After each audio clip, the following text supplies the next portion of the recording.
and he's making $5, like, for cleats.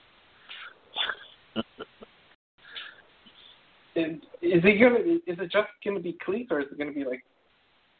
Well, they might give him his own shoe. I mean, that would make more sense. I was like, I don't know how many cleats you can sell. But, I mean, Odell has so many, he has custom cleats every week, so who knows? Right. At least he did. He has custom cleats every week, so who knows? You're running up. Nice. Oh, you gotta hear their music, man. That's what I'm gonna do. I'm gonna hit the magic music button. Ready? Yeah. And we'll officially start this up. Welcome to the Bleedbigblue Podcast, dedicated coverage of the New York Football Giants by your hosts, Marco, Trifecta, T. Merritt, and JBW.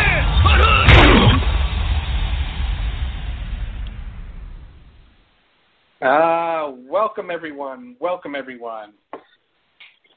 Can you hear me? I think we are streaming. Are we live? Let's hope so. I think. Are we live? Question mark, LOL. Question, do you think the Giants will be able to re-sign all of these players, OBJ, Collins, Richburg, and Pugh? You know what? That's a good question. It is a good question. No doubt, Collins and Odell are going to get taken care of. Period. That's gonna happen. You guys also got to realize that we're getting at the end of Eli's contract. So that's we can restructure crap to where, Eli's cap number, goes down, and maybe he's, cap hit when he's off the team for a couple of years. Stuff like that can happen. But there's definitely ways we can, figure out the money. And Justin Pugh's cap number is 8.8 right now. So, that's the problem with Odell's contract. We almost want to get the extension done before the fifth-year option because he's going to be another big cap number for really no reason. But if I had to guess, I think they're definitely working out as far as Richburg, Pugh, Collins, and Odell. I mean, it's pretty much two core people on each side that you have to. I think they're going to work it out. Eli's cap number is coming down every year, right? Yeah. Yep. Justin Pugh's already getting 8. How much more of a ceiling is he going to go to? 10, 11? And the cap is going up as well. 100%. Odell's to 2018, guaranteed, because they added the 5th year. And if nothing gets done, they're definitely going to franchise him, barring something catastrophic that I couldn't imagine. Yeah. So I think that's that. Because the thing is, you guys, everybody's got to realize is there's not a whole lot of people we're paying stupid money to. Okay, take out JPP. Take out Vernon. Right. Eli's going down. Snacks, which really Snacks' contract's not horrible. It's pretty much less than what Hankins got for this next year. And then everybody else Jenkins, okay, he's got a decent contract. But we got a lot of young players, and it's a big money saver when these undrafted free agents are playing, big roles and starting, because we're paying them nothing. And I think Odell's contract is, like I said, I think he's like $1.8 million. He gets capped this year. You know, a lot of these, you know, draft picks that are playing right now, we're not paying them anything. All right. I'm So there's asking plenty of everyone, room. is the audio Audio's okay? good. I opened up Audio's good. the phone. Audio's good. Opened up the phone lines. I think that's Todd is already on. I think is that James. Yeah, Johnson? Todd, I don't know the you number. just sneak on now? No, we it's don't Jay even Money. We don't Todd even. has open Oh, access. it's just Jay okay. Money, a.k.a.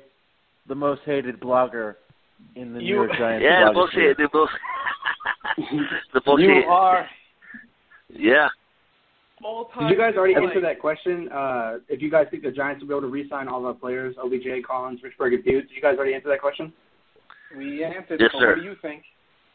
I didn't get here. I didn't get here soon enough. So I just want to know what your take was on that. Todd, I think we if you're not going to can. be I think on if we time, can get, then you get muted. I'm sorry. No, I was here. No, I was here, and then you guys stopped live streaming. So I had to keep refreshing my screen, waiting for the live stream to pop back up. And I went to go walk up my dogs, and I came back, and our live stream's back up. Todd, you have to decide No. what's more important, your dogs or you know, Honestly? Big Blue podcast.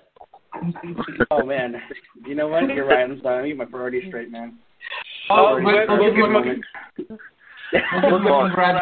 on that one. Thank you.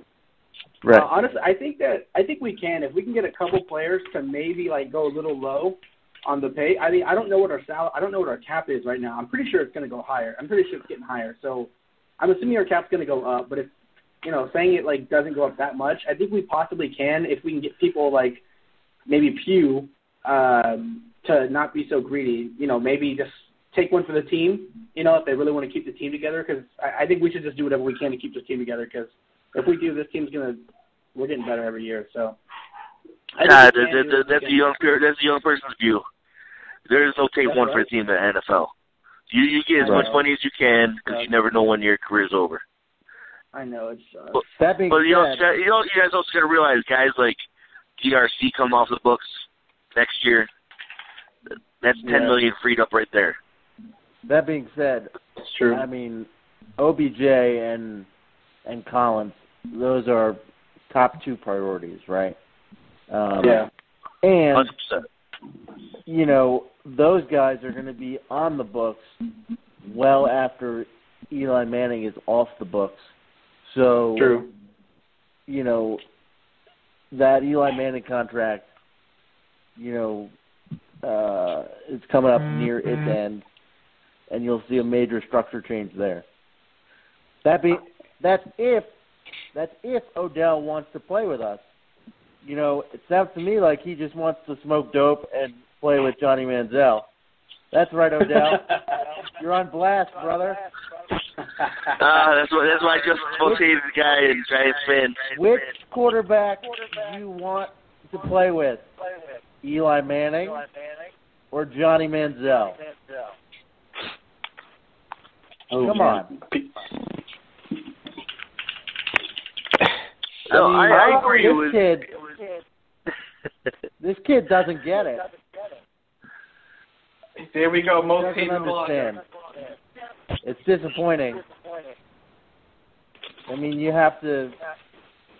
Who's got the radio turned up? Someone, James, is that you? You're on now too, right? What the fuck are you guys talking about? Hey, have you guys gotten any? Okay, so I've been getting some people coming up to me saying, "Hey, Landon Collins is a one-year wonder." Do you guys think that you all saw talent that's going to contribute to the next years, or do you think that he's going to be maybe like a one-year wonder? But he did I it for 2 personally, years. I saw a talent that's going to be. I think I saw a talent that's going to keep getting better. So, but everybody's got different eyes. As far as Collins, I mean, I'll be the first one to say I was cool when we drafted him in the second round. Some people wanted him in the first. I remember James talking about, taking him in the first. Yeah. Now, but I didn't think he can cover. But you know what? He worked on his craft, and the guy can cover now. Oh man, it improves so much. That shows me a whole lot that he works on his game. And the fact was, he's always been a top prospect. True. Are you guys going to make a video and do the Devin Taylor pickup? I think that's genius. I think we might. Yeah. I think that was a great pickup, dude. Did you know? I think JPP and Olivier Vernon. I think they played about 85% of our snaps on defense. That's ridiculous. If you look at like Khalil Mack and Von Miller, they're only doing about 70%. They're rested. Our DNs are so tired all the time. You know, I think that you look at when the Giants had their most success and they had a rotation at defensive end, and they're stockpiling talent to be able to do that.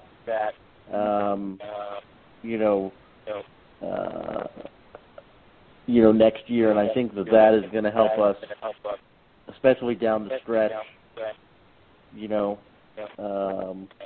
It might prolong JPP's season. He might play, 15 games this year instead of 12. Yeah. With his 7 fingers. 7 fingers. I'm just got the magic number in his hands, man. I've decided, by the way, Marco, I'm fully embracing being the heel of the Big Blue Podcast. You're taking it on? I'm gonna be the heel. Someone has an echo going on. That's called an interception, jerk off. This is my favorite thing you guys play. I love that you're going to be the heel, Justin. Yeah. You I'm fully got a long embracing fucking way to go. You got a long fucking way to go to be the heel. Debbie Downer's been the heel for quite a while. I'm like Hollywood Hogan. I'm gonna grow a beard that's a different color from the hair on my head, and wear boas. It's gonna be spectacular. Wear boas. All right, so do you want to get into the whole who signed recently? I know, James, you are pumped up about the 2 signings so far, and there might be another one in the works. The safety Duke. Duke is nice. Duke gives you a little depth at strong safety. Gives you some special teams. He started 10 games last year. Duke is a nice signing, but to me, the Taylor signing is intriguing. I think if you put Taylor in that rotation, I think it does 2 things for you. I think everybody knows they played a lot last year. They were on the field the whole time. So any depth you have at defensive end at this point is good to keep those guys fresh come the fourth quarter, right? So that's a positive. I think the other thing it does is, I haven't seen anybody really talking about this, but this is the part that really intrigues me, is when it's 3rd and long now, we know you have Tomlinson, right? So that's, based on down and distance, you drafted Tomlinson as to be one of the plugs in that front 4. Well, now what the signing of Taylor does, and his ability to rush the passer, and you have to remember, he's coming from Detroit. He was one of the better players on their defensive line, so he's a guy that, was starting. Teams knew that he could get to the passer. They game planned for him. They took him out of the game. Detroit really didn't have, once Sue left, a ton of options there. So this is a guy that was young, had a ton of talent, maybe has room to even get better. But what you can do conceivably is, based on down and distance now, is slide JPP inside and put Taylor at the defensive end spot. So if it's 3rd and 11, you can conceivably be looking at a front 4 of Devin Taylor, JPP, Snacks, and Vernon. That's formidable. I think when you Devin Taylor alone or on Detroit's defensive line, to me, is a lot easier to block and handle than Devin Taylor in a scheme along with, in a better scheme with Spagnuolo, along with JPP, Snacks, and Vernon next to him. Because let's be honest, guys, if you told me, if I'm an offensive coordinator and I'm looking at the Giants and I'm going, holy shit, the NASCAR package, who am I blocking? My first 3 priorities, in no specific order, depending on what's going on, is JPP, Snacks, Vernon. I mean, in any order. Mix them up. So, having Taylor there, a guy that can get to the passer, is going to be guaranteed to be one-on-one, probably with the right tackle most of the time, which is usually the weaker of the two. I think it's a plus, man. I think you can't go wrong with it. I think you can get nothing but positive from that. Huge plus, and the way I take it with both these signings, and Devin Taylor I think is a huge signing as far as the rotation purposes. But key thing we've been saying all offseason, guys, competition. Huge competition come this offseason. And the awesome thing about it, all these people are signing with us. They want that ring. And we're gonna be pushed because we're still forgetting. We just drafted Avery Moss for a defensive end. You got OJ Zulis who's still pushing. You got Okwara who's pushing for DN, and that's just DN. And that's not even counting the D tackles that we brought in. Well, I think another. I mean, if you want to, start looking for other things like besides, the things we've already mentioned about the positives about the Taylor signing, I think one of the things that you have to look at is now, if you're one of the other guys, right? If you're Double O or Win or pick another defensive end, how many DNs are you going to carry? So now with the addition of Taylor, who is a guy that on the NFL level we've seen can get to the quarterback, right? You would have to think that the odds are, all things considered, unless Taylor does something, completely out of the ordinary, that he's, the Giants want him to make the roster, that he will make the roster, then, one of those other guys now that thought probably a couple of days ago that they had a good shot may not. So it ups the competition level, and even at safety, where a lot of these guys may be like, what, I'm safe, and I just got to play, and now it's like, oh shit, jobs are on the line, and that's never a bad thing. So I don't think guys think are the odd men out? Who do you think the odd men out are? What? Who do you think the odd men out are going to be? He was a great president. I think the odd men out. Yeah. I think on the defensive line, I think it's Kerry Wynn. I agree with that. And in the secondary, I think it's Burhay or Mikael Thompson. Well, I was talking to somebody on the intranet tonight. I was actually on when we posted this. I posted the thing on the site, on the page, on the line. I posted it on the line, but you posted it on the line. And somebody said somebody was talking about like making trades and trade this guy and get some depth at these positions and do some stuff like this. Like I think the roster's set now, man. I mean, I don't see really any need to really go out and rock the boat here anymore. Like maybe there's another minor signing coming somewhere, but really, guys, this is the team. The only thing I could see is maybe grab a corner. Maybe grab another veteran corner. That's the only thing I could see. I like this kid Dayton. Am I crazy? I like him, but he's little. He's little. He's little. But he's like a fucking feisty little, right? He's like the kind of little guy that if you see at the bar, right? Like if you saw like there's some guys, right? Like I'm 6'3", almost 6'4". There are some guys that when you walk into a bar, like if they're like 5'2", you're like, I'm not fucking with this dude. Yeah. The little guys are ready to go, man. The little guys are already. I don't want to judge a book by its cover. I mean, look at my boy IT and what he did this year. I like him. He's feisty. He plays hard, man. He plays hard. He plays the right way.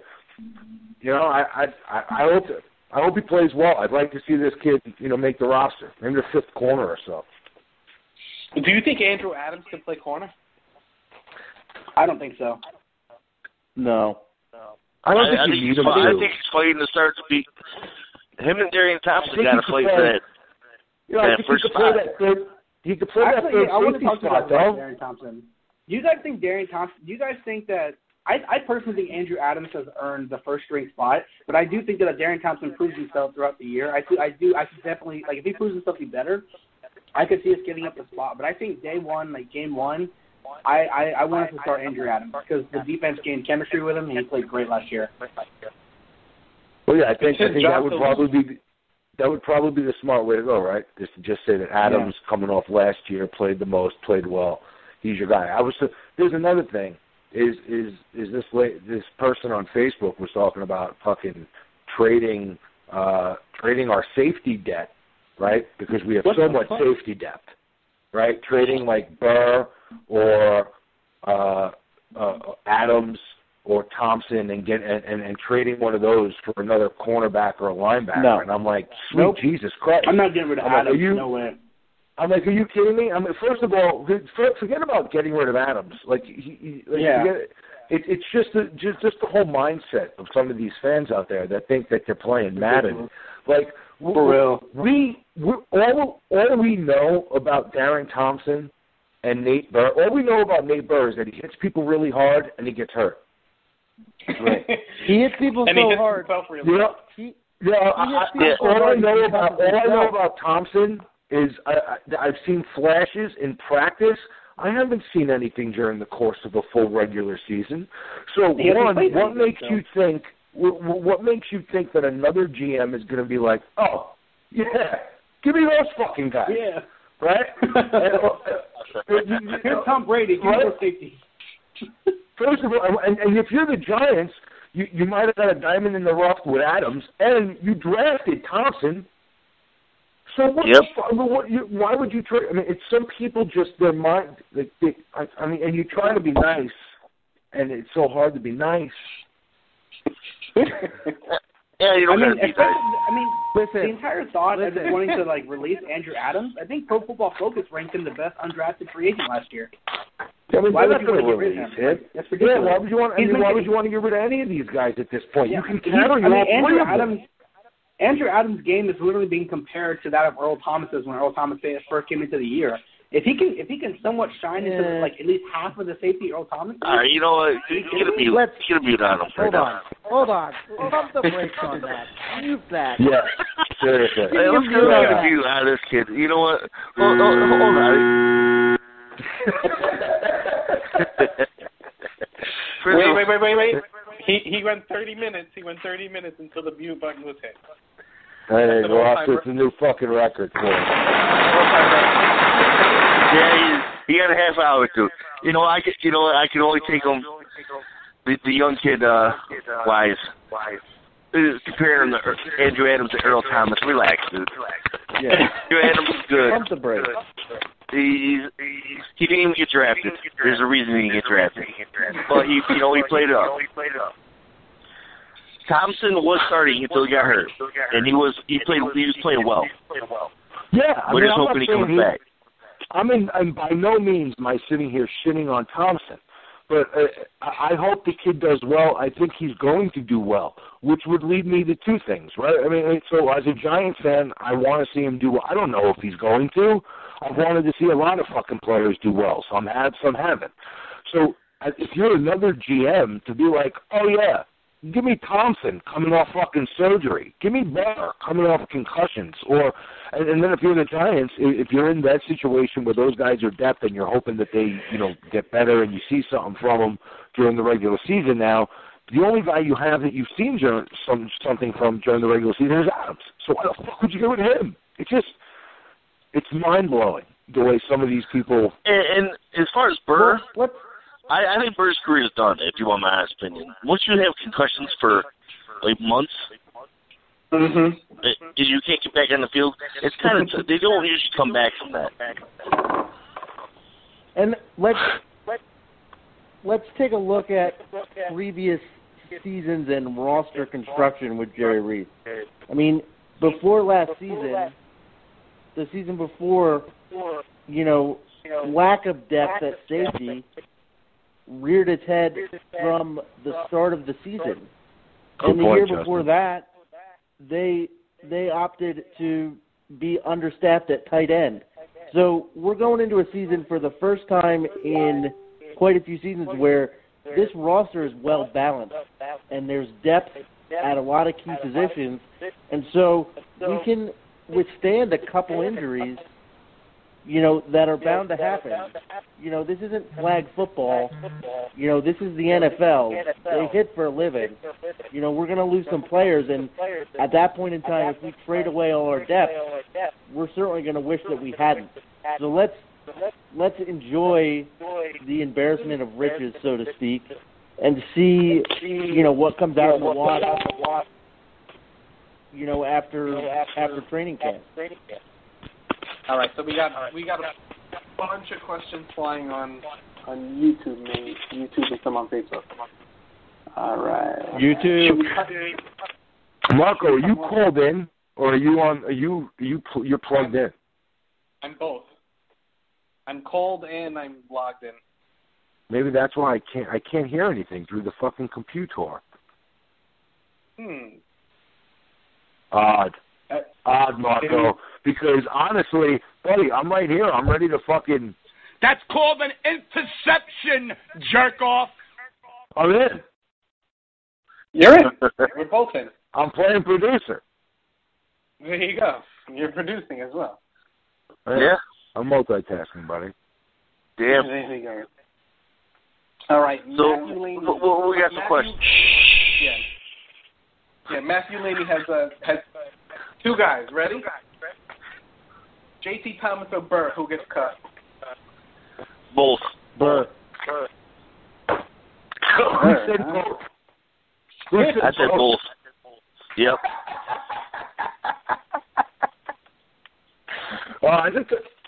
That's a tough one. There's a lot of different, all things being JT's equal. not making it, man. They're about to sign Gerald Hodges, which means they're looking at linebackers. JT Thomas just keeps getting pushed down that depth chart, and he's making way too much money. Yeah, But isn't Hodges? Yeah, but you would first of all, I'm going to go with Burr, and here's why I'm going to go with Burr. JT Thomas, I think if he was going to get cut for his salary, I think he would have been cut already. I think he provides a lot of value on special teams. I think the contract is more than manageable. You're under the cap as it is. I think he's very, very, very, very well liked in the locker room from what I've seen and what I've read, and I think that says a lot.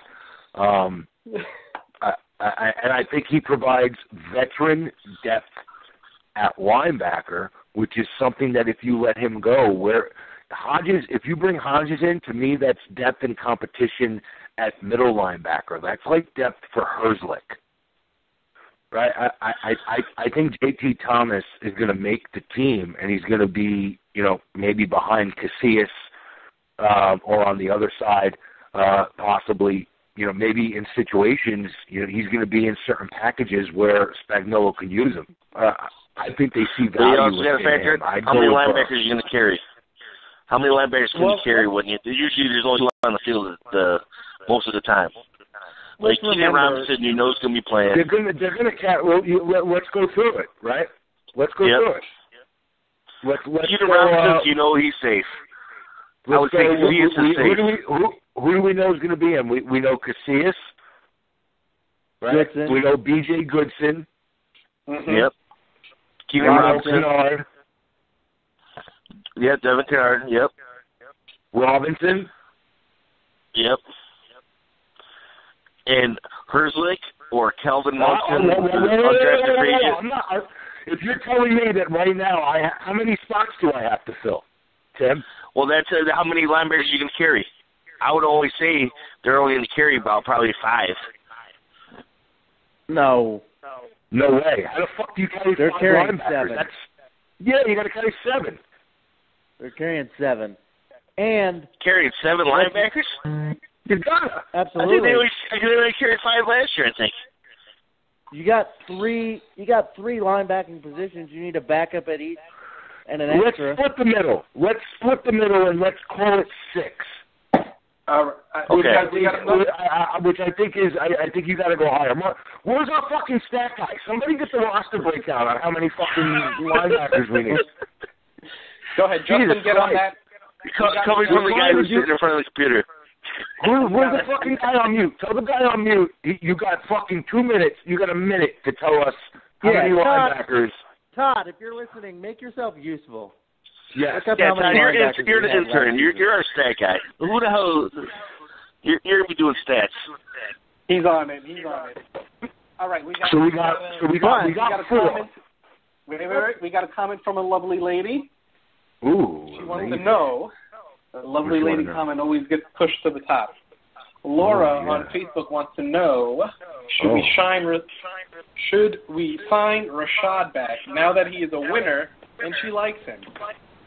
Oh, wow. No. Well, let me do this, guys, because stop. You know why she sent the message. All right, stop talking.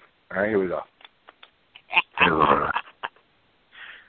Listen, we really appreciate you listening, and you have beautiful eyes. So, with that being said, we hate Rashad Jennings in so many ways, and I feel like the sexual seduction of my voice will help to ease the blow of this information. They're jealous, Laura, of our connection. Rashad Jennings blows, and it's time that everyone just accepts it and moves on. You know, I'm not a Rashad Jennings hater, but his career is pretty much done. They said that the Dancing with the Stars tour goes through like mid-August. He's not playing football. He's retired. All right, we have other Jet-related questions. Well, I want to know who the other fucking linebackers are. Okay, Robinson, Shepard, Herzlich, Goodson, and Kennard. Thank you, Jared. Goodson. We already said Kennard. Robinson, Goodson, Kennard, Keenan Robinson. What are the questions? What do the fans want to fucking talk about? You guys pissing me off. All right. So everyone wants to know about the Jets. Do we pick up Mangle? No. Do we pick up Revis? No. Revis can't. Revis is too fucking slow. No. Wait. Will our practice squad be better than their starting 11? Yeah, that's a true question. Jets are a practice squad.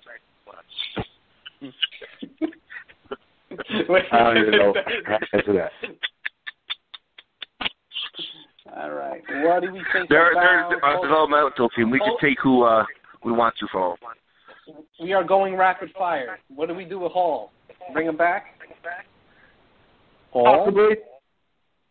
It's a possibility, but I would, like I said, I would like another veteran corner to come back, just to have a little depth just in case, DRC gets hurt because, that's going to happen. But we'll see. I would have no problem with Leon Hall coming back.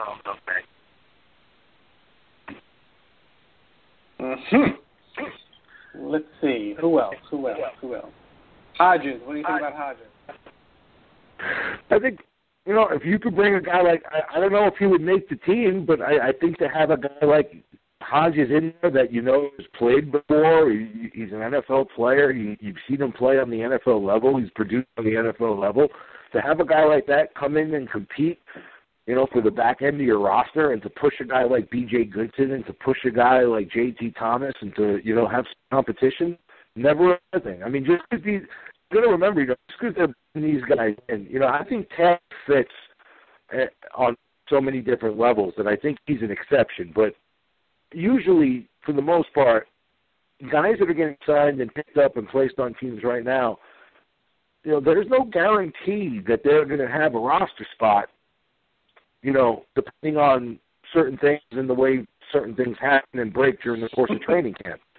But they're just providing depth right now.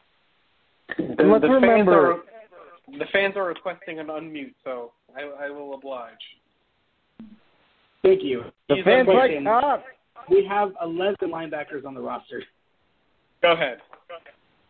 You want me to list them out? Yep. We have Keenan Robinson, Jonathan Casillas, Curtis Grant, Mark Herzlich, Devon Kennard, Calvin Munson, Eric Pinkins, but I think they moved him to safety, Deontay Skinner, J.T. Thomas, Zach Diafi, and B.J. Goodson. Thank you. Okay. Thank you. So, good job. First of all, I don't count Zach Diafi. Question as to how many Zach Diafi just belongs to active on Sunday afternoon, Todd. I'm sorry? I missed your question. I missed your statement. Go ahead, James. Lace into him. Oh, no. Oh, and by the way, I didn't compare Andrew Adams, like, skill-wise to Earl Thomas. I said his play style is around Earl Thomas, like a really good roaming, hybrid safety is what I meant to say. I didn't mean to compare his skill. You think it's inaccurate? You serious? That's factually Yeah, I don't think inaccurate. he's anything. I don't like you can't compare him to Earl Thomas in any way, shape, or form. That's like Comparing saying their skill. That's like saying James throws the ball like Eli Manning. It's like I sort of I'm not comparing their Hey. skill. I'm saying their play style. I sort of look like Brad Pitt, Todd. All right, serious question though. What's your thoughts on Keenan Robinson? Do you guys think he's going to get better? Or do you think he's going to stay like highly mediocre? I like him so far from highly mediocre. Why? What makes you think? Let me fucking ask you this. What makes you think that Keenan Robinson is highly mediocre? I don't even know what the fuck that means. 2-minute warning. Is he mediocre or is he? I meant to say very mediocre. Give you a break. He's very mediocre. He's not just mediocre. He's very mediocre. Well, yeah, breaking fucking news. I can't say shit without getting. You have to understand that the NFL today is about matchups. Keenan Robinson is not a linebacker that is going to line up and knock somebody the fuck out. He is not a middle linebacker. He is not a pass-rushing linebacker. What he is he is a guy that is exceptional at covering tight ends and backs out of the backfield. And if you have a scrambling quarterback, he's a good guy to be a spy. Okay, so to say he's mediocre, yeah, he'd be a piece of shit if you use him the wrong way. But you trust in Spagnuolo to say, here are my pieces, use them to the best of their abilities. So if you put Keenan Robinson in a situation where he's got to go against Gronkowski to stop the run on first, second, and third down, he'd get his ass kicked all game. He'd be of no use to you in those situations because he'd get his ass kicked. Well, yeah, I mean, if you say it's 3rd and 8, cover this fucking guy, he could do that. All right, we got a few more. We got a few more things.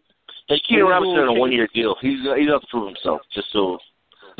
Keenan Robinson. Just quickly. Tom Liu wants to know what are we doing with. Is it Tom Liu or Tom Liu? I don't know. Wants to know what are we doing with Chamberlain. Use him. Yeah, I like him. I like him for third down. What kind of question is that? He's gonna use him. He's gonna be our pass catching back on third down. Yeah, use him in situations. You know what? Come on, guys. Green better step it up before he can be cut too. Wait. A bunch of people would like us to congratulate Odell on the shoe deal. No, taking more money with Nike than this. I would like to congratulate him on Iggy Azalea and Amber Rose in the same week. That gets the applause for me. I heard on Monday instead of being with his teammates practicing, which is voluntary, so we can't get on him about it. And if you get on OBJ about not showing up for fucking voluntary OTAs when everybody else does, all of a sudden you're a bad fucking Giant fan, apparently. Yeah. Which is fucking, it is fucking ridiculous. I hear you, Starsky. You fucking soft fucking Giant fans, man. You soft fucking Giant fans. Listen. He doesn't show up for fucking OTAs, and I'm like, you know what? Okay, I'm going to swallow fucking Monday. I'm going to give him the benefit of the doubt that he was fucking He's going to be there tomorrow. That he was fucking helping sick kids, and that he was fucking doing some. And then the news breaks about Nike, and now tonight I got to fucking hear that Monday he was at a fucking bowling party with his Iggy Azalea. I mean, guys. I love him. You know, that's how you celebrate your Nike contract. I'm a fucking fan. All right, we're all fans. We all recognize the huge talent that he is. We all recognize that he is arguably the best receiver in the game. I said arguably, because you can make cases for other people, you delusional fucking Giant fans. We're not the only team in the league. But OBJ, if you look at the way it's trending, guys, he was sat down by our general manager at the end of last year. And since then, after the trip, after the punching of the wall, after the proposing to a fucking net, all this shit happens in the off season. I don't know. He doesn't show up to Duke because he's having oral surgery, but he's fucking at the Final Four. He doesn't fucking show up to OTAs because, I don't fucking know, he had to pick up a 7-10 split. That's not what he was splitting. You can split that after fucking practice, man. Listen. Odell Beckham is a leader of this team. When you're whether he likes it or when not, you're the best, when you're the best player on a team from a talent standpoint, and you're also a media darling that draws attention, and you want credit and accolades for your $25 million Nike deal, and you're a public figure on a football team, and everything that you do is watched. This kid needs to realize that. You know, Jerry Reese has tried to gently show him and remind him what he needs to do to be the NFL player that he has the potential to be. And this kid is denser than I don't know what. I mean, guys, just imagine, like, I don't know. I try to, like, put myself, like, if I'm in that locker room, right? And maybe it's not a big deal to them because they know the fucking guy. I don't know. You know, maybe they're texting him and they're like, listen, the media's fucking going crazy about you not being here, dude. Maybe it's not that big of a deal in the locker room, and I pray that it's not. But we don't know. So we're fans. We're on the fucking podcast. We got the website. It's on Sports Talk Radio. We talk about it. The perception outside of all this shit going on is not good. It's not good whatsoever. You know what? I just realized on this podcast right now, me and Marco are actually the good guys. And you two are the heels. Oh, Jesus fucking Christ. Why do you know what? Because you know who used to miss a lot of practices? A guy who just went in the Hall of Fame. Little guy named Michael Strahan. He missed most of training camp and then show up, and he was still a captain. That was let me tell you something. That was mandatory. That was mandatory stuff. Yeah, he did that. Are you going to really compare that to this? I think Strahan was an established I think the Strahan was worse than Odell, Mr. Voluntary giant. He was an all-time giant. He was Odell's not going to be fucking season. Odell's going to be probably the top wide receiver ever in Giants history. Probably about 2 seasons. What if he rips his fucking knee up? What if he rips his fucking knee up in game 1 next year? Hey, watch your mouth. Fucking wide receiver then? Michael Strahan was at the end of his fucking career when he missed that training camp. But he did it multiple times.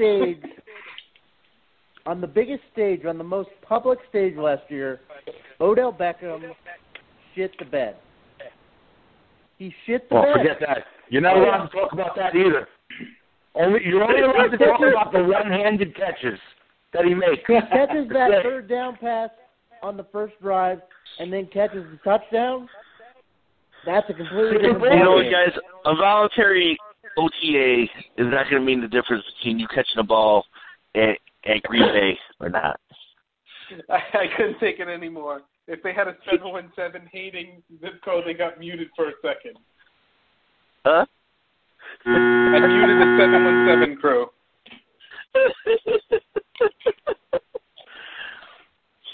I will take them back online.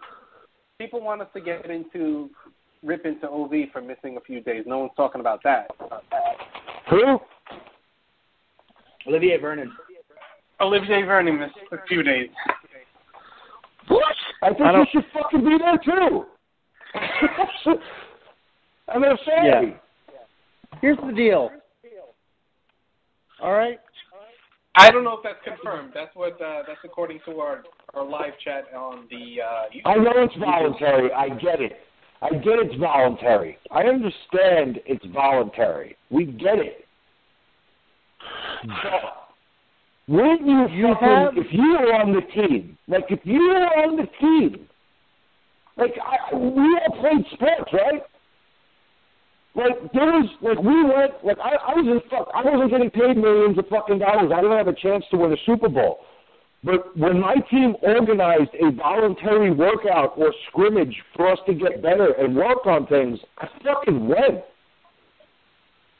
And because I'm part of the team. It's not I mean, I understand if there's personal things going on and you discuss it with the team and they know what's going on. But you're telling me that you couldn't make fucking arrangements to be in New York for 4 days? That bowling with Iggy Azalea was more important of being there and running routes next to Brandon Marshall for the first fucking time to get in an offense to try to get some fucking rhythm going? James, let me tell you what was important. Guys, what the fuck are we talking about? Let me tell you what was important, James. It was important to have pictures taken with you throwing passes with Johnny Manziel. You know who's watching that? The NFL. And you know what they can do? They can subject you to a drug test. I don't think I'm not even worried about that because Manziel's working out. They're working out with a legit trainer. I'm not even. That's not even my concern. Like if you want to work out with Manziel, fine. Like you could have worked out with Manziel the day after Memorial Day. Because there's no fucking OTA scheduled then. But right. you could have worked out with Manziel last fucking week because there were no OTA scheduled. And so, that's just in. You knew the fucking day the OTAs were going to be on. There's a fucking schedule. We all knew it. Upcoming events for your team. OTAs start this day. Fucking Joe Schmo knew it. Sitting on the toilet, taking a shit, reading on Bleacher Report, knew that the Giants had OTAs this week. You're telling me he couldn't make arrangements to fucking be there and practice for 4 days next to Marshall? That you could have made forget about the oral surgery and the Final Four and not going to Duke. You couldn't make this. Here's the Nike contract. God bless. Sign the contract. Well, that was obviously one of the days. Obviously, one of the days in New York, they could fax it to you. You fax it fucking back. No matter where Nike is, wherever the contract's coming from, you sign it, and it's a fucking. That's not an issue. So God bless with the Nike deal. I'm not mad at him for that. Maybe he likes training on his own. You know, it reminds me of the guys that I don't think they do it as much anymore. Is everybody who was part of the U used to, pretty much be all off season together and practice. And that's Vernon too. And I'm not. If Vernon missed, or DRC missed, or or anybody missed, if you got a fucking contract and you're expected to be at training camp and you're part of the 90 fucking guys, there should be 90 fucking guys there, in my opinion, voluntary or not, unless someone has a personal thing going on and there's a family member. Something happens. You have a pre-scheduled event somewhere that needs to be done, and the team knows about it. Great, whatever the fuck. But to me, voluntary is okay. Great, get there. Show that you're with us. And, I'm with you to a point, but guys, this is May. This is May. Yeah, this is the first time that you get to run routes next to Brandon Marshall. You know what I say to This Is May? You know what I say to that, Tim? Odell Beckham's season ended in January because he played like crap. So he had 4 months to bowl with Iggy Azalea, to play shuffleboard with Demi Lovato, to do whatever the fuck he wanted to do. It's mid-May. OTAs are starting. Be there. Do you play shuffleboard with Demi Lovato? I'd fucking play anything with Demi Lovato. Where do you sign up for that? I play Tiddlywinks. Oh, Demi, I challenge you to a game of Tiddlywinks. All right, let's get off the Odell topic and see what do we got. It's so much How about fun. Congratulations to Jackrabbit. Number 54? Oh, being up 54? Do you guys, I'm going to come off like a dick here, too. Do you guys really pay attention to those fucking rankings? Like, I really, Not you guys exactly, really, no. like, I really, Not really, other than when shit. I saw that Snacks was like 90th. That was pathetic. That was ridiculous. How is he That's the best run. number one run stuffing defensive tackle, but That's what I'm he's saying. 90th? Like, I don't give any fucking merit to any. I'll tell you what I do give merit to, and I'm surprised nobody's brought this up yet. Guys, can I get a breaking fucking news for this? Because I don't believe that we haven't talked about it yet.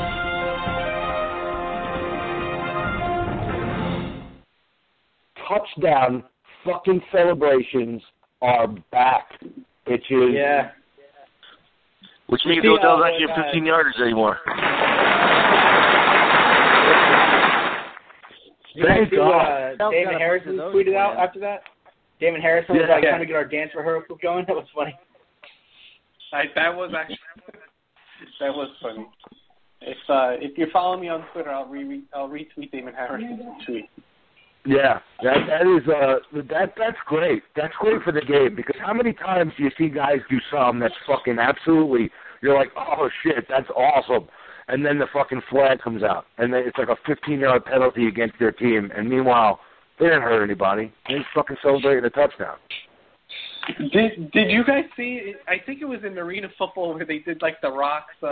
They give the people's elbow and stuff like that. It can get a little too crazy though. Well, there's still a time limit on it. I mean, it's funny, and I'm like, what? Where the hell? I like that they can use the football as a prop now. Like, remember when Chad Johnson gave the football CPR? Like, some of that shit was funny, bro. Yeah. Like, and game, Joe guys. Horn took out the yeah, right. I mean, they can get funny with that shit. You know what? I just want business. I just want the people who score touchdowns act like they've been there before, guys. That's it. Oh, Jesus fucking Christ.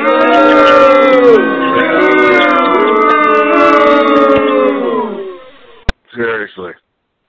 No fun league. Well, maybe slightly fun. You know, they're going to do team celebrations and stuff again, which that's the way it should be. Yeah, they could at least celebrate like together now. They could choreograph. Dude, like, and they're gonna come up with some funny shit, man. It's gonna be great. I love it. You want to see the Eli doing that dance move, and then the whole team just fucking like drop.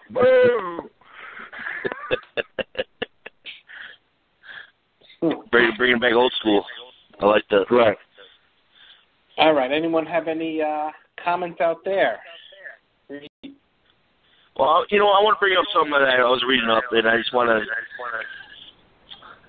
One of the Pope kids is working in OTAs right now. Roger Lewis, I guess, is picking it up right now. And I like to hear it. He's always the top talent at wide receiver. I forgot why he dropped in the draft in the first place. But the kid's working to get better and to be good. I like it. You would think that, I mean, if you look at the roster, the way it's aligned right now, you would think that right now there's 3 spots for the wide receiver spots that are locked in, right? And behind Marshall, Shepard, and Beckham, there's a bunch of question marks and open opportunity. You would think that King and Lewis would have a jump on those spots, and deservedly so. They showed it in spurts last year. So they should have an opportunity to show that they've gotten better after a full offseason and knowing the offense and, putting their game together a little bit. And, yeah, you hope they grow. The more weapons you have, the better. People are always like, well, what are you going to do with this guy? What are you going to do with this guy? What about this guy? And it's the NFL. The season in itself is an act of attrition of who can get through 16 games. The more opportunities and weapons and players that you have, the better you're suited to get through those 16-game seasons. You hope you don't have any catastrophic injuries, and there's enough depth that you can plug in 3, 4, 5, 6 games during the season, to still have enough weapons out there where you can put more than 20 fucking points on the board. So exactly, and it's about development, guys. You always know Giants are all about development, and that's one thing I saw that Justin Pugh talked about was saying the offensive line's going to be better because this offensive line's been together for years now. Well, yeah, I mean that's another thing. Just continuity-wise, that they're going to be better next year. It's amazing, all the off-season additions and all the speculation and everybody, the outside eyes saying, this, that, and the third. They need a tackle. It's amazing that he has a Super Bowl team. I mean, when you really think, I think that that's going to work out. I have faith in them.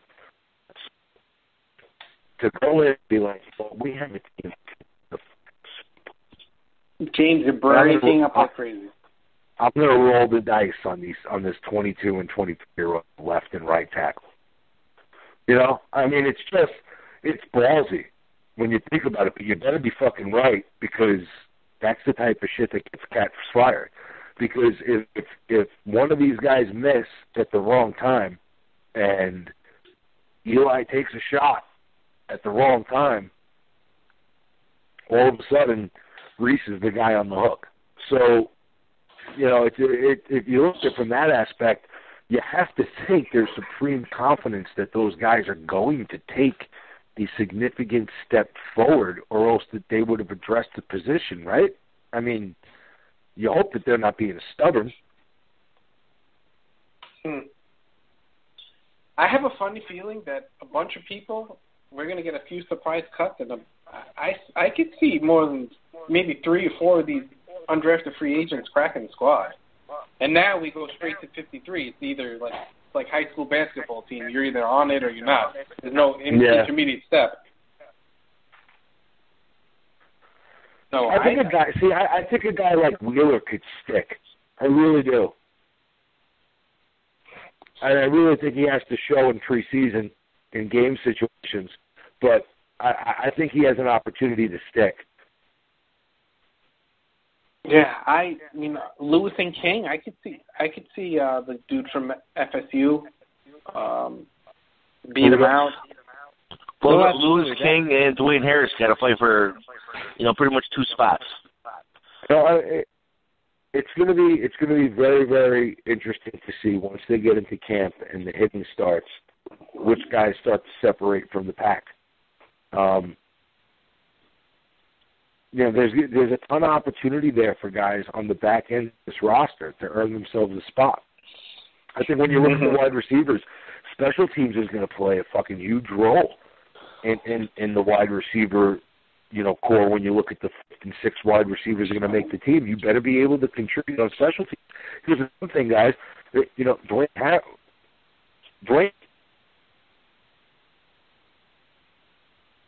James. Right? James, you went totally dark. We didn't hear you went dark, what man. happened. You muted yourself. Yeah, he's swearing, obviously. He's cursing this guy. I don't even know what to do with him. I don't mute myself, you fucks. You're breaking up. Maybe try to recall in. Yeah, so as I was saying, I think a few dudes could crack this roster. I agree with that. No, there's going to be a whole... and that's the nice part about this year, man.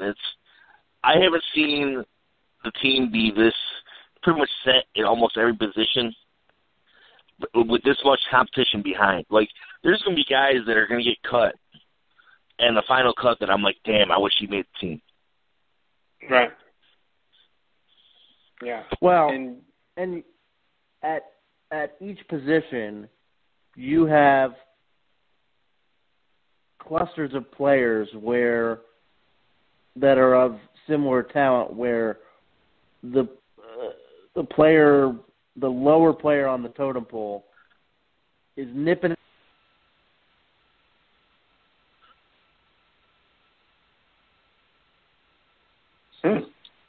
Double drop. Well, what's going on? What's everybody going dropping for? What's up with the 717 area codes? They're going crazy. It's that Pennsylvania shit. Yeah. But no, I'm with them. That's what it comes down to is if people are close, if it's close between like an undrafted free agent and somebody who's making a lot more money, guess what? It's gonna be a money decision. The 717 crew is back on. What's going on with your phone, right, boy? My phone. You guys' phone service gets cut off in Pennsylvania or what? Yeah. We were nuked. Yay, Comcast. Oh, see, a bunch of people think Harris is getting the cut. Somebody's going to have to beat him out. Somebody's going to have to show value at kick return, at the kick return position. If you think about it, it's not Wayne even Harris. It's not even the kick return position. It's the gunner position. Dwayne Harris. He's a team teamer. He's no shit that he's a special teamer, but he's a superb special teamer. You don't find guys like that. If you cut Dwayne Harris, he'll have a job tomorrow because he can play fucking special teams. Those are valuable at the back end of your roster. And we've seen that in situations where other fucking guys have gotten hurt, he's stepped in contributed. I'm not saying that he's the best fucking receiver on the planet. If you gave me a bunch of guys in the league that I would want to have lined up on a key 3rd and 6, Dwayne Harris isn't one of them.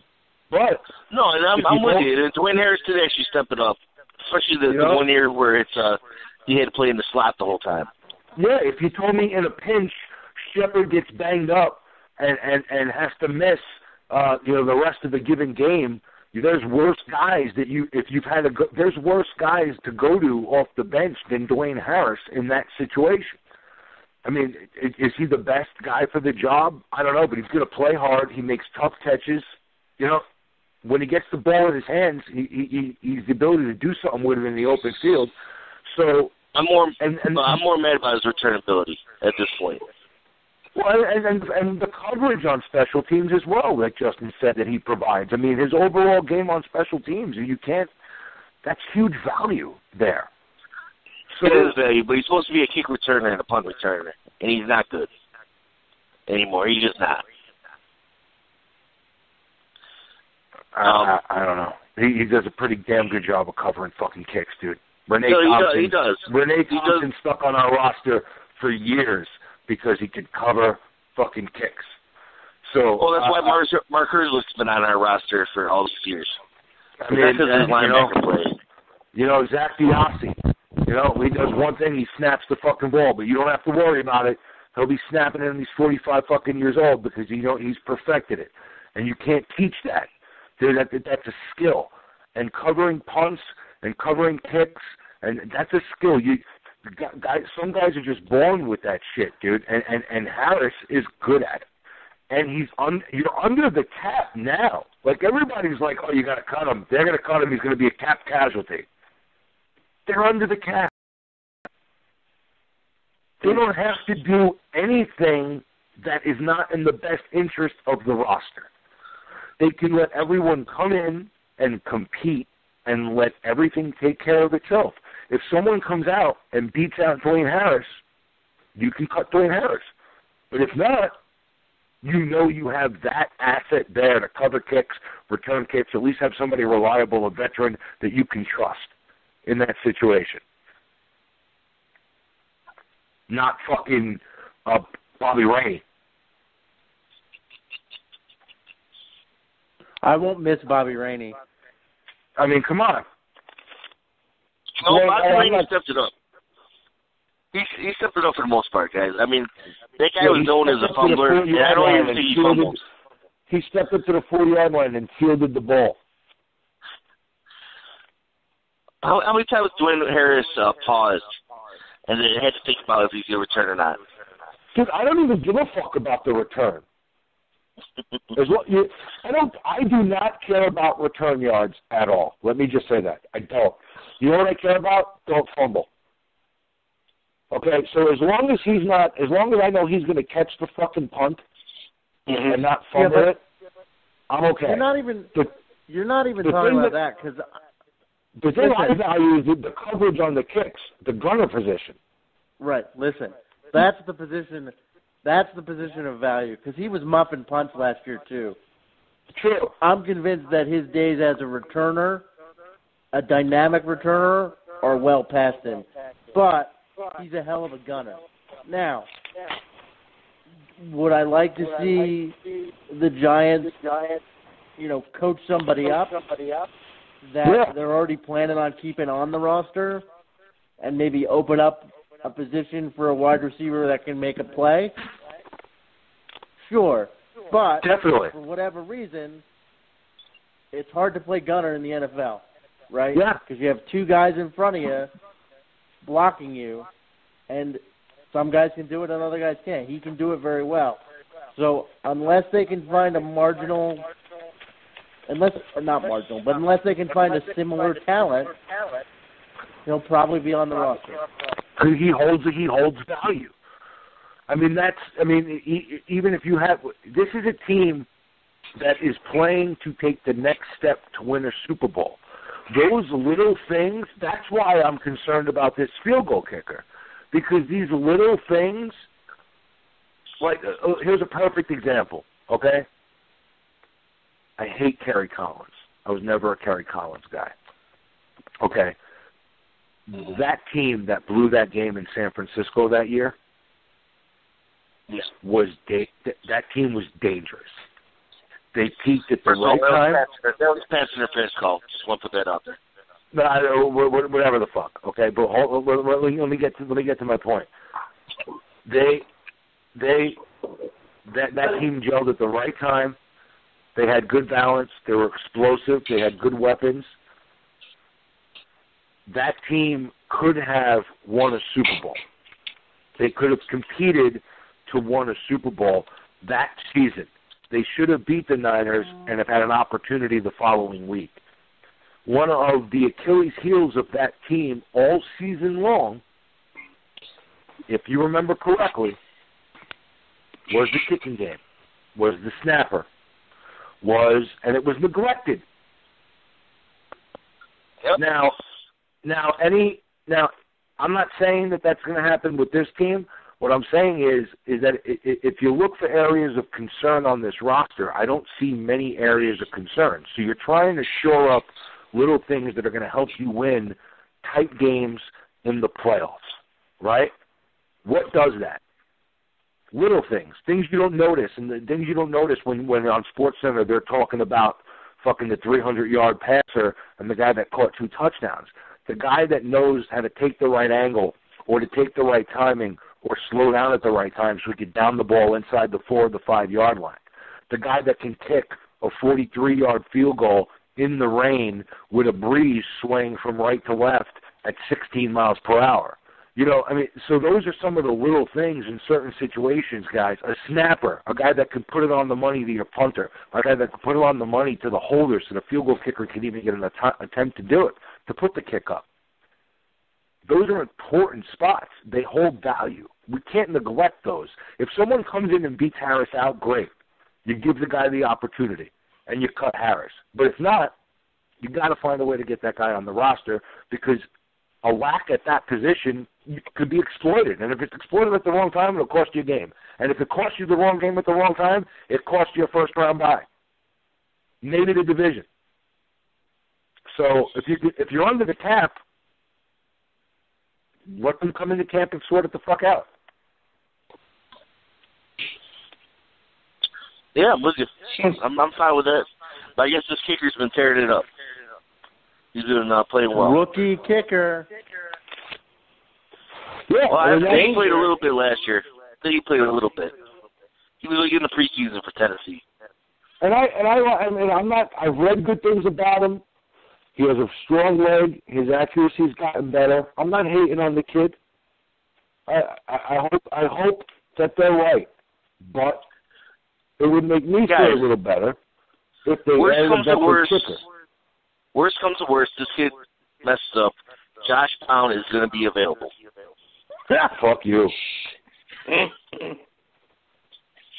Odell could kick. Odell could kick. This fucking guy. He could bowl, too. By the way. He could kick, he can bowl, he plays bocce. My wife asked me he plays an bocce. question. That's what I'm talking about. My wife asked me an interesting question today about Odell Beckham. Mm-hmm. I told her I would bring it up on the podcast, see what you guys thought. Does Eli Manning like Odell Beckham outside of the fact that he can run 90 yards in 6 seconds? No. Is he annoyed by all this shit? And is he like, for the love of God, look at my example? Like, you know, we went to the same high school. I want to have your back. Stop being a dipshit. It's a great question. I don't think so. I don't. You know, as far as Eli, I don't think Eli gives a shit. Eli's going to do his thing. Yeah, but I could see it on both levels, guys, right? I mean, look at it. You're Eli Manning. You're a 2-time Super Bowl champion. You're trying to win again. You're 36 years old, right? You know you don't have a lot of time left. They just drafted Davis fucking Webb. They brought in Geno fucking Smith. They're looking for guys that can compete to get better so that they have a good guy behind you, God forbid, or something. You're coming to the end. You know that. Everybody fucking knows it. You got a chance right now with this team to win a fucking Super Bowl, to win your third one. And here comes Odell Beckham Jr. not showing up to OTAs and not showing up to Duke. I mean, now, again, we don't know. So maybe in the locker room, and maybe Eli and Odell are texting right now and laughing, thinking it's a big fucking joke. We don't know. But you telling me that you can't make see beyond like a reasonable doubt, like there's a fucking possibility that Eli could be sitting back looking at his wife right now with his daughters fucking running around going, you know what, man, he's going to go fucking bowling. And you can't see that like would be like a natural response to like we're here, Brandon's here, you know, he hasn't run a route next to Brandon ever. You know, we have an opportunity to get 4 days worth of work in where he can line up in the slot and we can move him around and move Brandon around and work on some things and get some timing down and get some patterns going between the two of them. You don't think there's a part of him that may be a little fucking perturbed? Maybe not, but you can't make an argument or see like, yeah, I can see that. Like, maybe. You can make the argument, but I don't think it's necessarily true. I'd be fucking pissed. And not just I've seen them interact. like live, and it seemed like it was natural. It didn't seem like anything was forced. No, I mean, I bet they have a good relationship, but you don't think, I mean, I don't know. I can see, like, if I was in Eli's shoes, I would be like, you know what, man, we have an opportunity. That's the thing for me. Like, I think that Beckham and Eli have enough chemistry, and they've probably thrown enough together over the course of the next couple of years where, you know, over the course of June, July, once we get to camp, there's going to be enough reps where they're going to be on the same page. I'm not concerned about that. What I'm concerned about is this is a timing offense. Straight fucking timing. There's going to be times on the side of the field where Odell Beckham Jr. and Brandon Marshall are and how about that fucking wet dream? There's going to be times where those two guys are lined up on the same side of the field. So for them to be on the same page, to me, is totally fucking significant. And TikTok, season's coming, guys. It's 107 days away. You have a limited amount of time to work on these things between now and camp. And once camp comes, there's no telling who fucking turns an ankle or who fucking sprains a calf or who is limited for a couple of days. There's no guarantee that you're going to get those reps in. So every opportunity to get those reps in is an opportunity that you should be jumping at because there's no guarantee of more reps. I mean, and I'm not. I know throughout this podcast we've been hard on Odell, and I'm not being hard on him in this particular case, even though it's going to sound like it. During training camp, kind of is. The Giants are extremely cautious. The Giants are extremely cautious. If he, as much as, like, you know, tweaks a hamstring the tiniest bit, they sit him for 2 or 3 days. So, you know, this is a relaxed environment. You know, it's not even as intense as training camp. Like, get on the same page. You know, and more than the X's and O's, like, I know that the front office and Eli Manning have talked to Odell about what he needs to do to be a leader. And this is it. Lock, stock, and barrel.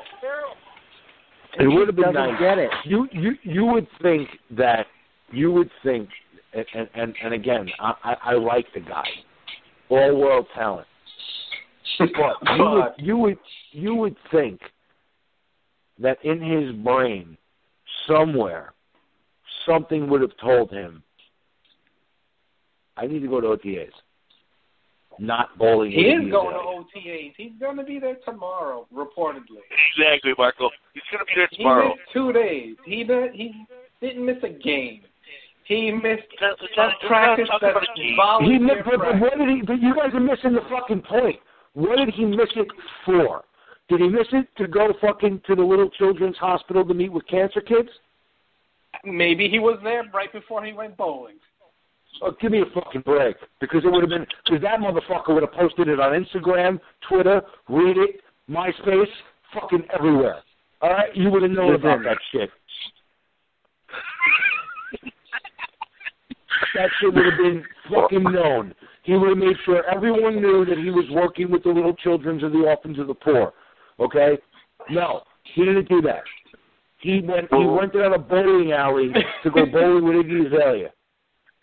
And I mean, we're not talking about a game, guys. We're not talking about a game. Come on, guys. Come on, guys. Voluntary practice. All right. I don't expect you to value practice, Sixer fan, since you had to listen to Iverson. Okay. I'll get where you're coming from. All right. If Iggy Azalea wants to hang out with me, and by the way, Iggy, if you're listening, I'd love to hang out. Yeah, call it. Let's get Iggy, it. you can call in at 516-453-9383. Yeah, call it with fat ass. Call it with your fat ass. Let's play some hopscotch, whatever you want to do. But if Iggy Azalea wants to hang out, I'm telling her, listen, Iggy, I have job responsibilities. I have things I have to do. I'll make time for you, but here's my schedule. And it's not like Odell doesn't have free time. Fly your fat ass to New York and we'll go bowling after practice there. That's what I would have told him. Next week, they can do whatever. You tell me there's no fucking bowling alleys in New York? You ought to be in California? Fucking just put everybody on a fucking plane. It's Iggy Azalea and OBJ. You tell me you couldn't catch a fucking red eye? Give me a break. Hey, listen, you go fucking bang her in the bowling alley afterwards. All right. Ready? Everyone's requesting that we switch. Stop busting on Odell. You know what? Hashtag I'm on Odell's side.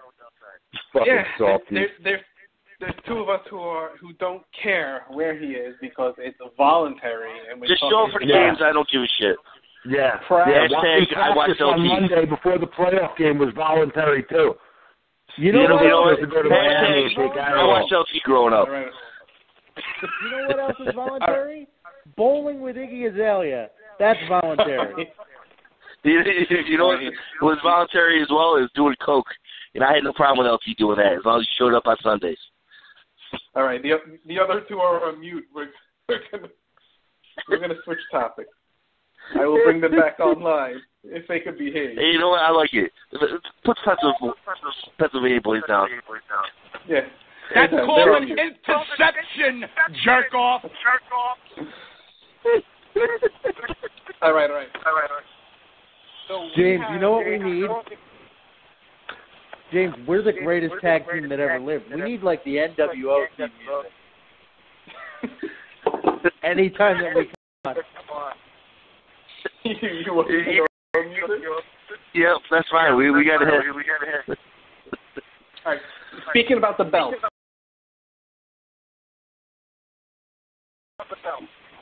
We have 6 people signed up for our Bleedbigblue Fantasy Football League.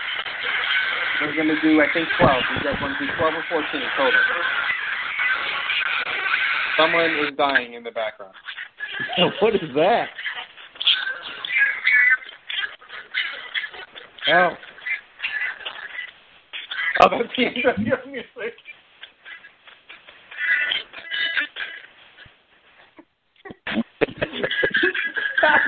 New world order. All right. Yeah, we got new world order, and we got just give me Hogan's first intro. Because we're real Americans, and we don't give a shit. All right. I'm sorry. Did you say something? The fantasy league. Yeah. Fantasy league. How many teams do you want to do? 10, right? 10? Or you want to do 12? 10 team league? That's up to you guys.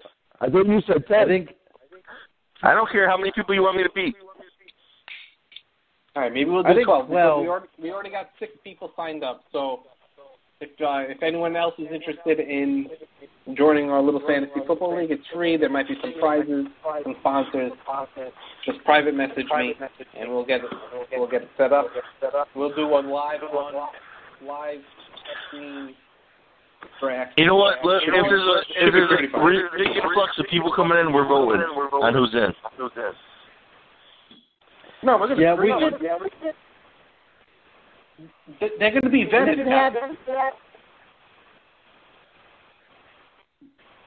We should have people make like videos and send them to us about why they should be in the league. Yeah, we need a lady in the league. Give them an entry test. Oh shit, fella. Yeah. Todd's in the league, right?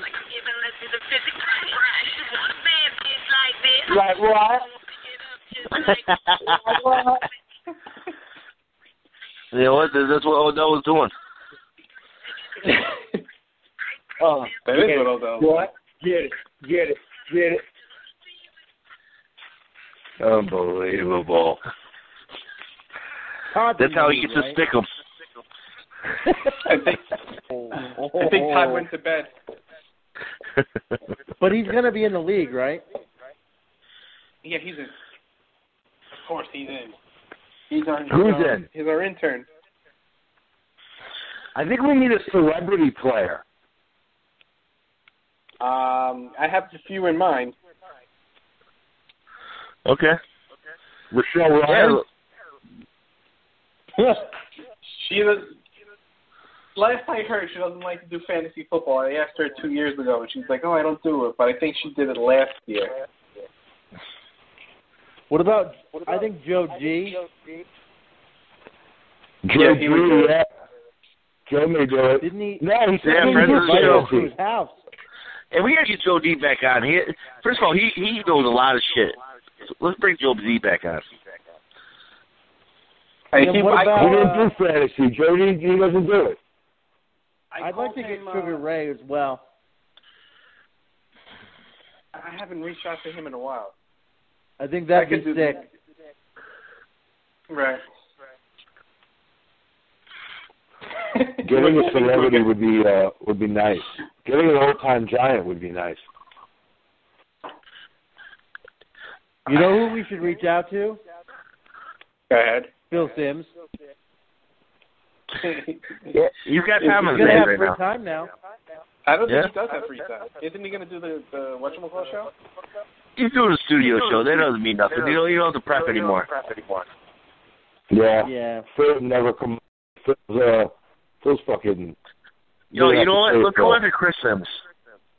Let's go after this one. No, Jimmy, you know who you should ask? Gary? No, Gary. I was going to say Carl Banks. Don't you have a love-hate relationship with Carl Banks? Relationship with Carl Banks. Captain Carl. Yeah.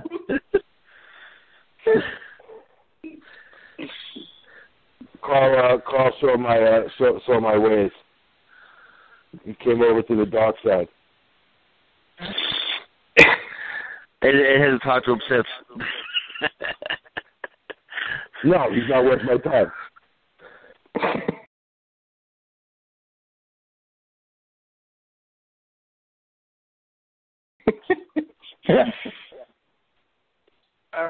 We got Michael wants in. Michael, send me. I don't know how to message on First of all, it sounded dirty when you're like, send me a private message. That sounds good. That's how Marco is. That's how Marco is judging. DM me, baby. It all goes down to DM. Hold on. Let's see. I think the stream is shitting out on us. I'm so fancy.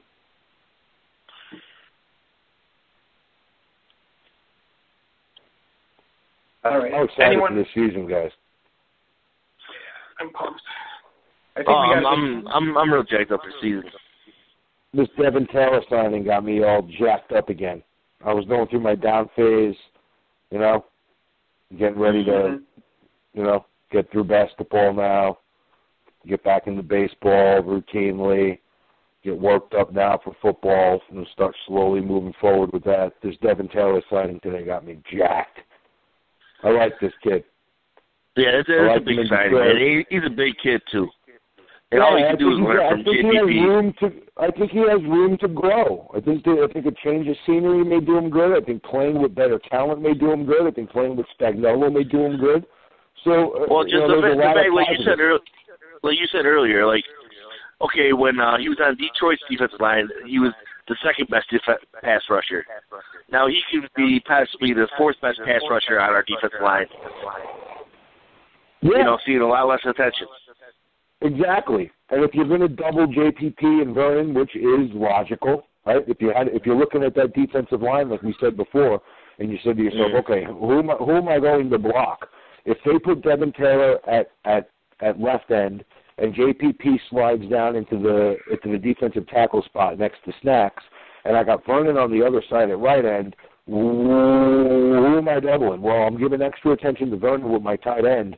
I'm definitely blocking JPP with my center and my guard, or I'm trying to block my center and my guard with him, and I'm going to give help. You're in a pickle. Taylor's one-on-one, and he's either one-on-one with the tackle, or he's one-on-one with another help tight end, or somebody's getting a running back. I mean, there's not enough guys to block, because if you got to figure you're going to double snacks, right?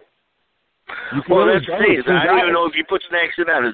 If a known pass rushing down, I don't even know if you put snacks in. You bring in another defense on. We're snack a little this year. Yeah. You bring Aquara in or whoever. I'm hoping for a big even if you say, okay, on a passing situation, we're going to bring Snacks out, and we're going to put Tomlinson in that spot because we feel he's a little quicker and maybe could provide a little pass rush and a little burst up the middle with those other guys. Okay, well, now it's Tomlinson one-on-one with a right guard, and it's Devin Taylor on the outside one-on-one with a tackle because the double teams are going to go towards Vernon and JPP. Yep. And those guys are going to have to be in a position where you're going to have to win. When you're one-on-one, you have to win. And that's it. I mean, that's what it really comes down to, guys. Yeah, and the biggest thing, too, is JVP and Vernon could be a lot fresher because they can actually come off the field now. The other thing is we have defensive end depth. The other thing is this, guys, is you don't know in that scenario that we just talked about, right, where those four guys are coming, they may not be the only fucking four guys coming. So now you may have a safety to account for. Now you may have a linebacker to account for. Maybe the tackle picks up the wrong fucking guy, and maybe Taylor's now one-on-one with a running back. You need guys that could win in that spot, guys that can get to the quarterback in that spot. They have them. And now they have them where they can rotate and plug and play with these guys. They have a lot of different options. They can create havoc. Yeah, and the fact is we forget about even Kennard. Kennard played a lot of DS. And he has no problem going off that. Guys, based on down and different distance, there is a ton of different things that they can do. And when you look at the back end and how successful that back end is, if you can create havoc with your front seven, you're in a position to have a dominant defense because everything just ties in together. The guy, they don't have to cover for 6, 7, 8 seconds back there, which gives them the opportunity to play aggressively, play loose. Your defense is getting to the quarterback, putting pressure on him. There's not a lot of time. I mean, it's everything plays into each other, and they have the perfect storm. Now guys just have to show up and play. Yeah, it's going to be about turnovers, 100%. You get a pass rush plus the secondary, they can actually cover. I mean, when you look at how they built the defense, you sort of saw, during the course of this offseason, they know they have the back end solidified. They have the three corners. They have Landon Collins. They're comfortable with the other pieces that they have at the other safety spot. So they feel that they're in the upper echelon of the league on their back end. They arguably have the best front four in football when you look at it. So when you say to yourself, okay, well, we're dominant up front and we're dominant in the back, that alone should up the middle, right?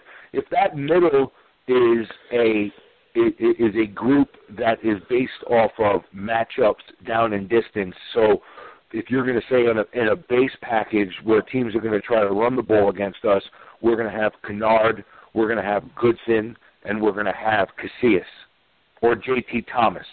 And then in passing situations, it's going to be Keenan Robinson in the middle and Casillas so that we can match up and have those guys to match up and cover in space and situations like that. Having the front four and having that back end means that you can just play mix and match with those guys that are in the middle of it. And it should up their game because they're surrounded by such dominant units. So, and if you're playing those also, guys to the best of their ability, Goodson against the run, Robinson against the pass, and putting those guys in positions to play off of the strengths of your defense, if those guys are playing off their strengths, everything should tie in. In that middle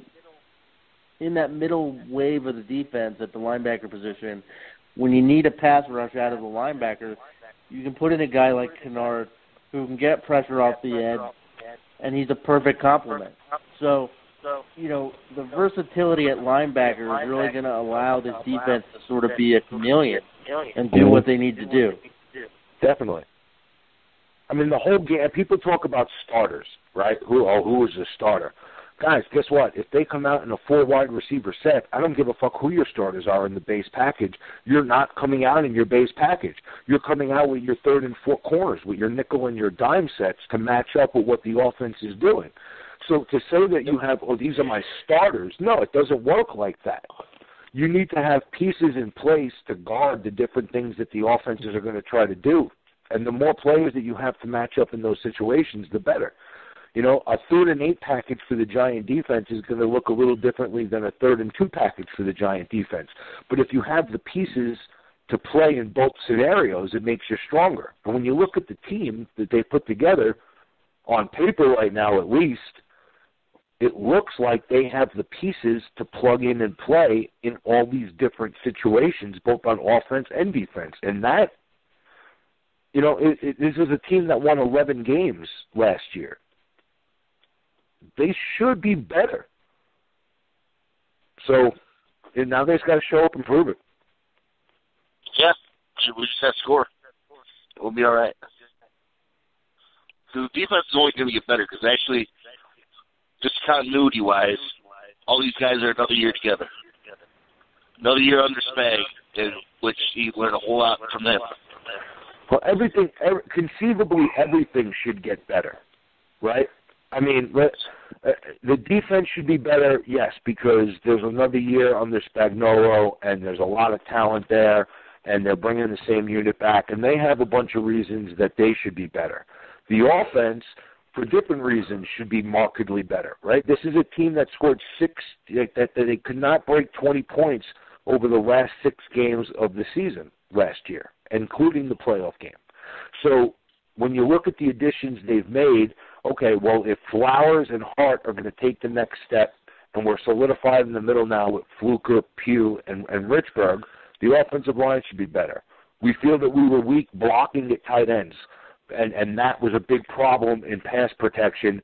Wasn't really our tackles a lot. Maybe it was the additional help from the tight ends were weak with Ty and those guys. So they upped it with a solid player, a proven player like Ellison. They needed another weapon in the middle of the field. They drafted a guy like Ingram who can come in right away and make plays. Some explosiveness in the backfield.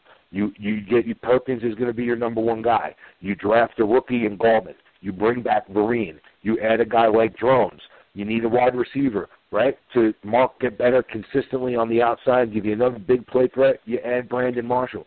They have conceivably gotten better in every aspect of the game this offseason. And even if they weren't adding players, just from what Tim said, the fact that these guys are in the same system during the off-season program, the defense should be better. They should be playing faster, which is going to make them markedly better. And the offense, for its reasons, should be better as well.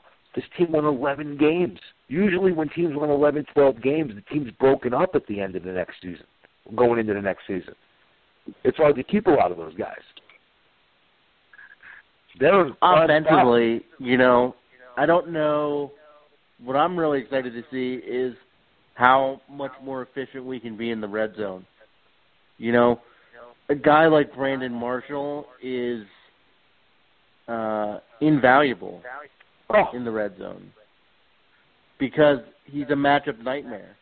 And, I think that, the rookie tight end, as another playmaker, lengthy body, that's going to be a matchup nightmare inside the 20.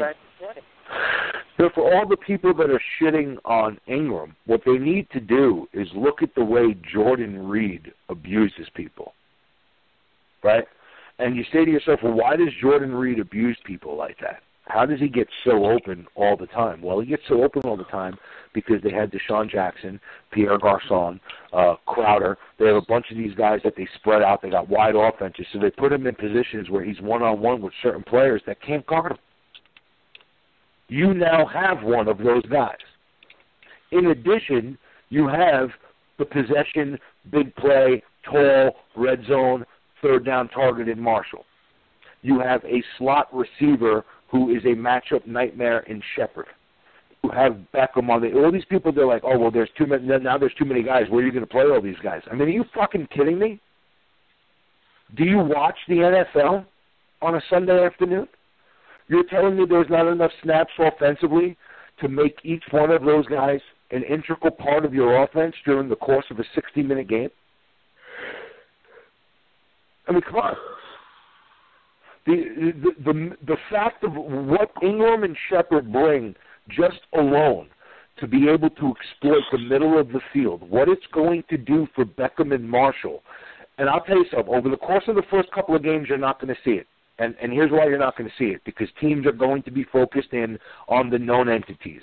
They're going to say, we're not going to let Beckham beat us, and we're not going to let Marshall beat us. And as soon as Shepard and Ingram start exploiting and gutting the middle of the field, teams are going to have to make adjustments, and the offense will evolve as the season goes on. But there's going to be chunks and chunks of yardage in the middle of the field all season long because of these additions. And I'm totally with you. Just think about this, guys. Sterling Shepard's in his second year, which they say wide receivers take the biggest jump from their rookie year to their second year as far as learning. And no one's talking about Shepard. Yeah. Not one Which is a person good thing. is talking Let about him stay under the radar. Yep. As far as people can say right now, he's like our fourth option. Guys, because, I mean, look at it. I mean, we just spoke about on defense, right? If you're an offense, okay, how do you say, okay, with all these guys coming at us, how do we block it, right? With all this talent coming at us, how do we block it? Well, on the flip side of the coin, if you're a defense and you're looking at our offense, all right, you definitely want to give the safety over the top to Beckham. You don't want Beckham to beat you, right? So those are two guys that are accounted for on that side of the field. That alone opens things up considerably for the other fellas on the field. When the other guy on the other side is Brandon Marshall, there's a lot of it. There's only so many guys that you can allot to cover people. So teams are going to have to pick their poison. And from the Giant perspective, what you have to hope and pray and cross your fingers with is that Eli's got some quick feet now after McAdoo gave him that little spiel. And they're able to just study, know these defenses, and before the ball is even snapped to him, be like, you know what? I know exactly where the fuck I'm going with it. They got and just dissect these teams. Take what the defense gives you, mix it up with the run, down in distance, keep yourself in good situations, have a lot of balance. They should not have any issues moving the ball this year. Eli has no excuses this year, guys. None. Zero. There's talent all around him. And hopefully we have a running game on top of it. Yeah. If Eli has problems nice this year, it's probably a sign that he's a lot closer to the end than maybe Giants fans want to admit. I mean, there's a lot that goes into that too, right? I mean, we're assuming that that the offensive line is going to take that next step. If they shit the bed, all this goes to naught. All this conversation is nothing. If the offensive line shows up and plays awful, fucking forget it. I don't care who you have. It's a wrap. So there's certain things that have to happen. But if all things considered, if the offensive line does that, and they take that next step, then there should be no excuses with the weapons they have that he can't pick fucking people apart. 2-minute warning. Yeah, good call. I'm about to pass the fuck out.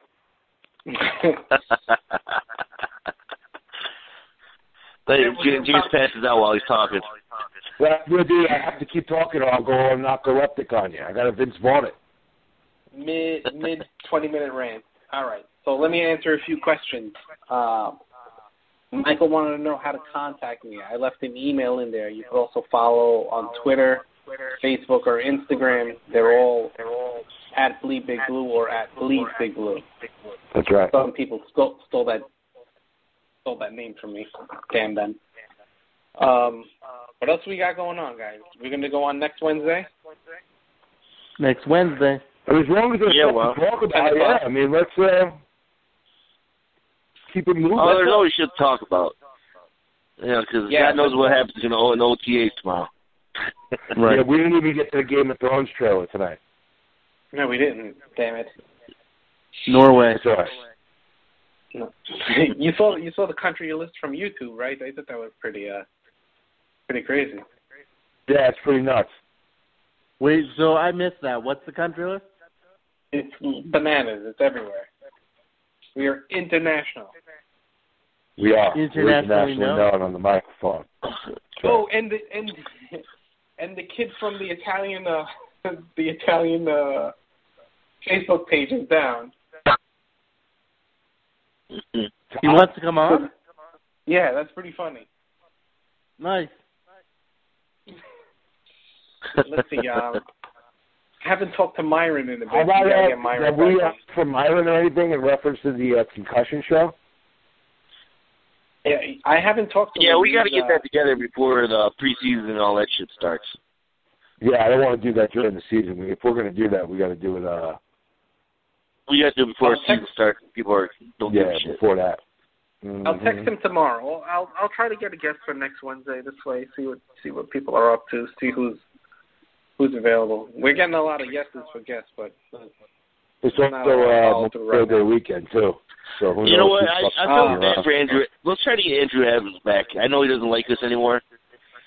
Mhm. But let's try to get him back. I think we did him wrong. You do? Why do you think we did him wrong? I think we cut him short. And I think he just okay. That was it. Who? And you know, the older, tell him Meyer Guyton wants to talk to him. You know, Giants history. We got to get that Giants history in these young kids. Whippersnappers. Just like Todd, we got to teach him the Giants history.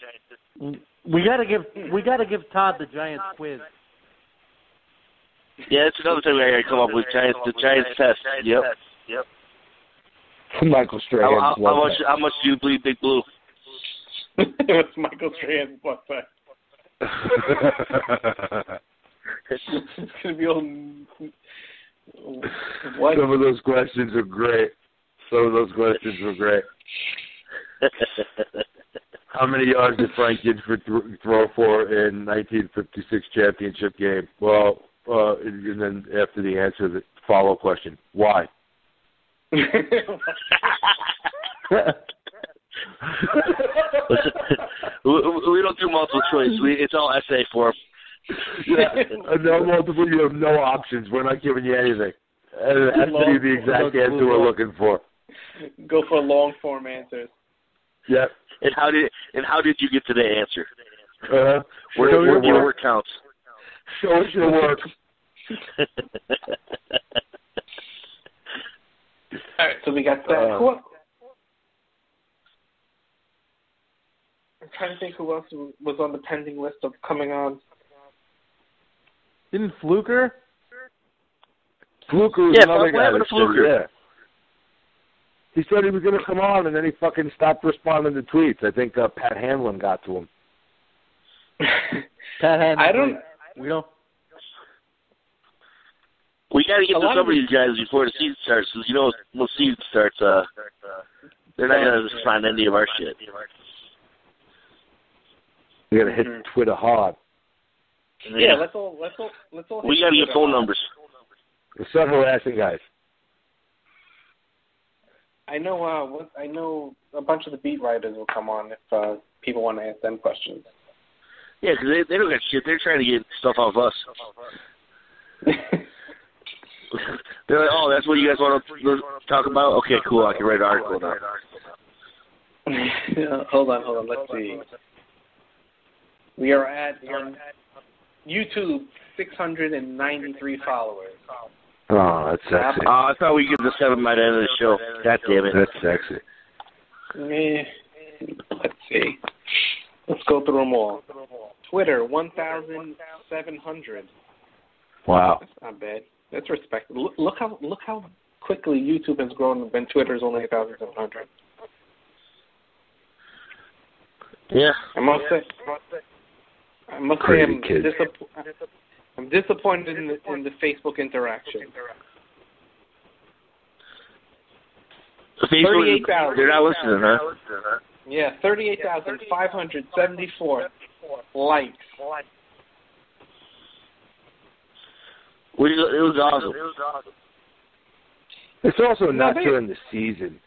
I think we're going to see a big upswing. You know, if we keep the momentum going now, keep building now. Once the season comes, and there's going to be so much content and so much shit to talk about. If we're going twice a week, we're going to see the numbers fucking double during the season alone because people are going to be talking and sharing and listening and whatever the fuck. So, you know, I mean, it's slow right now, and we're building. Mm-hmm. So, yeah, I mean, this is about as slow as it's going to be. There's nothing out there to even talk about. We make up shit. 15.2 thousand. Wow, that's cool. These are big numbers. Nice. But I must say, I am in love with the YouTube as of lately. It's bananas. Don't be favoring social media, Marco. Treat all of our social media members. No, first of all, he's selling out, guys. He's selling out. You saw the ads on YouTube. That's the reason he loves YouTube. You think that's the reason? Which one of us 100% the reason. Which one of us? How close are we? Are we selling ads on YouTube yet? No. We ads play before the videos, but it's nothing crazy. You have to have a lot of followers to make any sort of scratch. Yeah, you ain't making nothing special. Mark was paying his bills. No, but once one of our videos goes viral, God damn it. I'll take this one. It'll be the one where I'm fucking having a heart attack live on the call. Once James or Justin start, pissing off some more people, it just goes viral. Only grow. I just can't stand. I can't stand. I have to tell people when they're wrong. I can't. I'm sorry. Oh, you're kidding me? I looked at one of my comments under the undrafted free agents. One dude's just trying to troll, and I know that's what he's doing. But he pissed me off, and I had to make a comment. I try not to. Yeah. I hit him up with a quick one. Then he's like raffled another one off, and I was just like, I don't even know. Yeah, he just like, oh, you guys are full of shit. And like he pretty much said our whole team is shit. Why is he a fan?